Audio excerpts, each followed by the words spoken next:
کەم بارگای پارتی سەوزی کوردستان لەسەر ئاستی عێراق و هەرێمی کوردستان ئەکرێتەوە.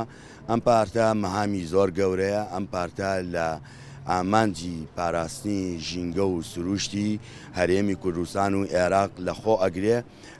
ئێمە بۆیە ئەم کارەمان ئەنجام داوە لەبەر ئەوەی بتوانین زیاتر چاودێر بین لەسەر دام و دەستگا پەیوەندیدارەکان بە مەسەلەی ژینگەوە لە عێراق و هەرێمی کوردستان و لەسەر مەسەلەی ئەو زۆربوونی کارگە و کۆمپانیانە کە لە ناوچەکەدا هەن ئێستا ژینگەی ناوچەکەیان پیس کردووە.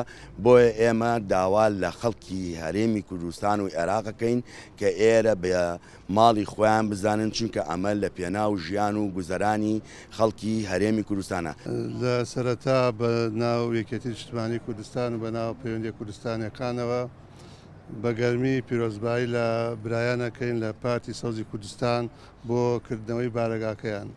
دیارە ئەم جۆرە پارتانە بەڕاستی ئەمڕۆ چی لە ئاسی کوردستان و چی لە ئاسی دنیاشە بۆتە ینی پێداویستی زەرورەتێک لە پێناوی پاراستنی ژینگە و بۆ پاکڕاگررتنی ژینگە و سروشتی ئەو وڵاتانەی کە یا دامەزێن و دیارە کردنەوەی بارەگای ئەم پارتە و دەستکردن بە شارەکەەکانی بەڕاستی هەنگاوێکی گرنگە لە پێناوی پاراستنی سنووری کوردستاندا. ئێمە وەکو یەکێتی نیشتیمانی کوردستان پێش کردنەوەی بارەگاکەی هەر هاوکاری برادرانی پارتی سەوز بووینە و هیوامان وایە لە داهاتوودا ئەوان بتوانن بە شێوەی باشتر و لە پێشینەتر بتوانن باشتر خزمەتی سوورەتی کوردستان بکەن و ئێمەش ئەوەی پێمان بکری هاوکاریانەکەین. دیارە ئێمە لە بەرنامە و کاری یەکێتی نیشتیمانی کوردستانە پاراستنی ژینگە و سەوزکردنی کوردستان و پاراستنی سروشت و ئاوهەوای کوردستان یەکێکە لە ئامانجە گرنگەکانمان و